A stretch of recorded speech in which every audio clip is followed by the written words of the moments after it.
Okay, the start of the booms. Boom, boom, boom. There's two booms, one each side, one pair each side I should say. I'm using 3mm carbon tube, so it's got to go from there, main spar on the top wing, butts into there, down to there. And the first thing I'm going to do is just score it like that, there. And I'm just going to roll it, and the reason I'm rolling it is because I can cut through all of the outer side of the carbon and get a nice smooth finish. I just roll it like this now, and you can see the dust coming off of it, and it's being contained on the damp cloth. Just keep rolling it, keep the pressure on. Okay, I'm just going to tap that end on there. I'm going to double check the length for that. Absolutely spot on. It's a miracle. And I'm going to tap that one out as well. I'm just going to wipe the cut edge. And now I'm going to cut another one. So I'll be right back. My friend Nick has got square carbon, so he won't be able to roll it. So I'm not sure how he's going to cut it. With a fine blade saw, I guess. Okay, so there's two cut. These are the top booms. Now I've got to cut the bottom boom. The bottom boom is a very similar length, except when it comes to here, it's got to be sanded flush with the bottom of the wing. Shall I build the wing first, or shall I cut that? I think I'll build the sides first and then think about cutting that, because that slides down inside the wing. This is the bottom boom. These are 1.5 meter lengths as well, really useful. Keep those for the other side. I'm going to need some plastic. I'm going to pin these down to the table.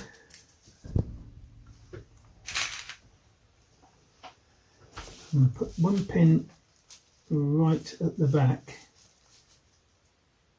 there. Stop it moving sideways, and I'm just wondering if I should put a straight edge. It's not a bad idea. How about that? Now I can push against that.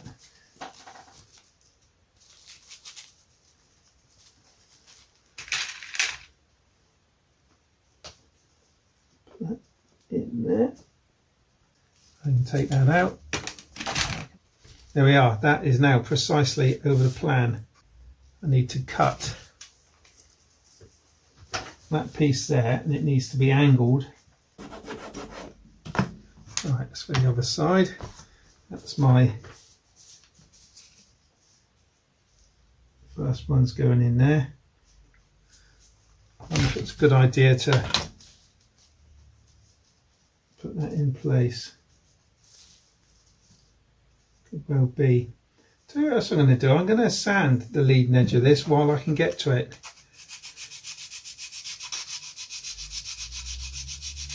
It's got to be sanded round. So let me take the edges off. Now I notice this is 1/8 and this is 4mm, so this is a little bit bigger. So if I'm to stick on these little optional bracing supports, really that should be a little bit higher up. So it wants to be up a little bit. So I'm going to find some suitable packing to lift that up for when I glue that in. So I'm going to cut these two and shape them, and then I'll come back when it's time to start gluing. Welcome back, guys. I've mixing up some epoxy to put in the uprights, and I've put a little spacer underneath them to bring them up to the outside edge, because I wanted this will be the left hand side. The right hand side I'll build flush to the table. So as the little bracing supports I'll put in because I want to thread my bracing wire through those. So they have to be there, but because they're going to strengthen up the joint as well.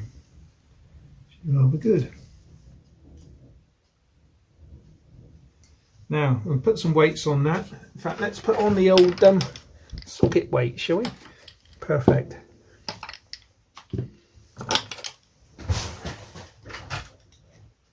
Should put these on there.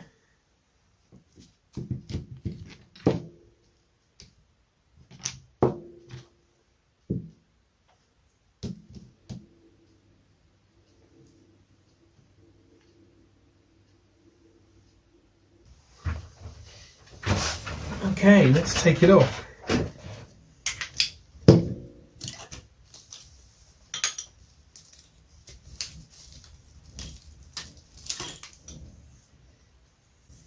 One fuselage side. Oh! Now all I need to do is replicate it. This is the port side. I shall build the starboard side. Okay, excellent. Okay, so I've made the two side panels. I did have one problem. You've got to really sand the carbon rod nice and matte colour to get the epoxy to stick to it. I've put on the little reinforcements on the outside because I want to put rigging wire through the corners, and I've also strengthened the joint with just paper but stuck on with CA. It does in fact impart quite a bit of strength, so actually it looks quite good, and I'm sure it helps.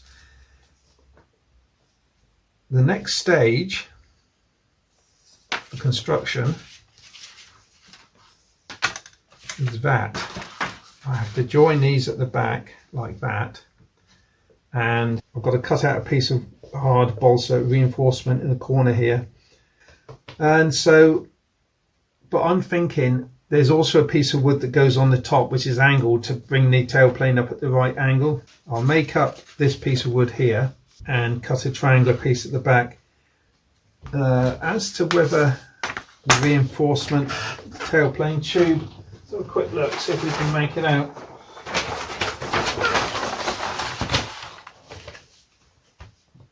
The brass tube can just be stuck inside the angle at the back actually, so yeah, just needs a piece at the bottom and that cross brace there, and as I was saying, a piece of triangular packing that goes in there because the tailplane's at 0 degrees incidence to the top wing. Got a piece there left over from the uprights, so I'll cut that to go in there. Bevel the back corners of the frames a little bit so they touch a little bit better, and yeah, there's the fuselage. Okay, so I've made up the cross piece, sanded little curves into each end to match the carbon, giving the carbon a good buffing up. I'm going to use epoxy, although it's wood at the back, because it's quite an important joint.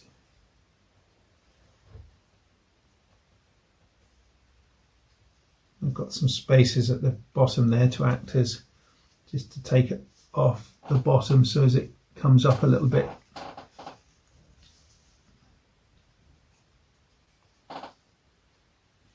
Looks pretty good.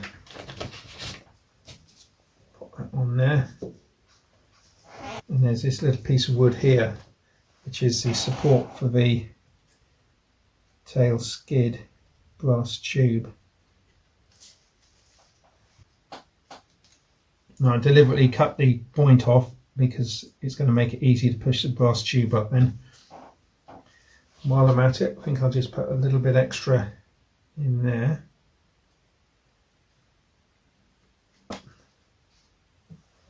You know how you always have a bit of epoxy left over?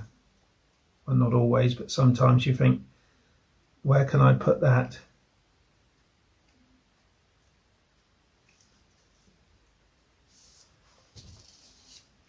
I've done something cunning.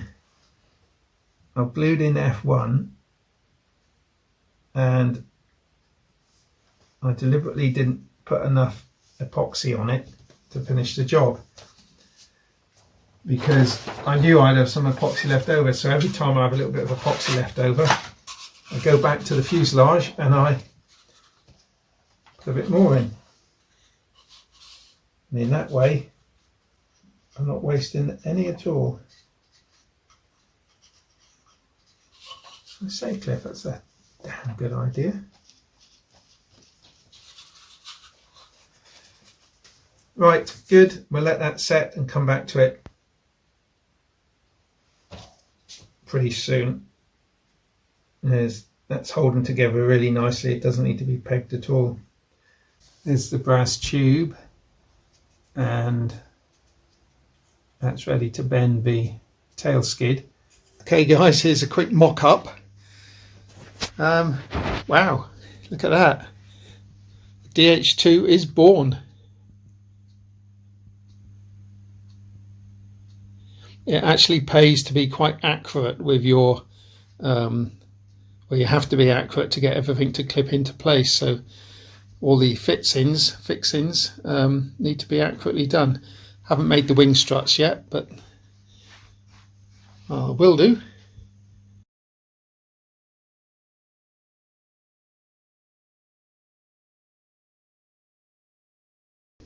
Okay, another little update. I've made the struts and sanded them, got them clipped into position. Had to sand them a little bit thinner to get them to go in neatly. But the interesting one is this strut back here. There is no slot for it because it's directly above the carbon rods, top and bottom. And the original builder just stuck them on by butt joining them. However, I'm thinking I could mount them to the right hand side of that rib. Okay, it won't be in line from the front, but you'll never notice that. And it has to be a little bit further back than the others. But again, I don't think you're going to notice it, to be honest. Did you notice it? Can you notice it? Not really. And it'll make for, I just put little receivers on the side there to slot them into, and I don't think you'll notice. Nobody will know. Right guys, following this afternoon's live stream, I can dismantle it now. The ailerons are hinged with fishing tape, with fishing line. I've added a little bit of wood in the end here just to give me something to tissue onto.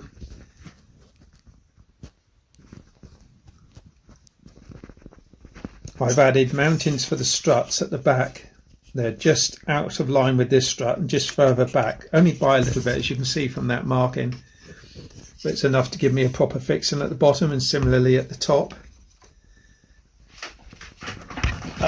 Just turning her around, which I'm about to do. I've now sanded the leading edges of the tail surfaces and trailing edges and hinged them. So they're now ready to cover. Except I've got to put the horns in, but I can do that afterwards. So I've just got to work out where I'm going to put the aileron servos and get those in, and I've got the covering coming tomorrow. So good progress, quite pleased. Gorgeous shape, isn't it? Look at that, beautiful. I'm not sure what I'm going to hinge yet. I've put one hinge at the bottom there. Could use fishing line. The plan shows it stitched, but probably use fishing line. So there we are. I'm going to crack on a bit more.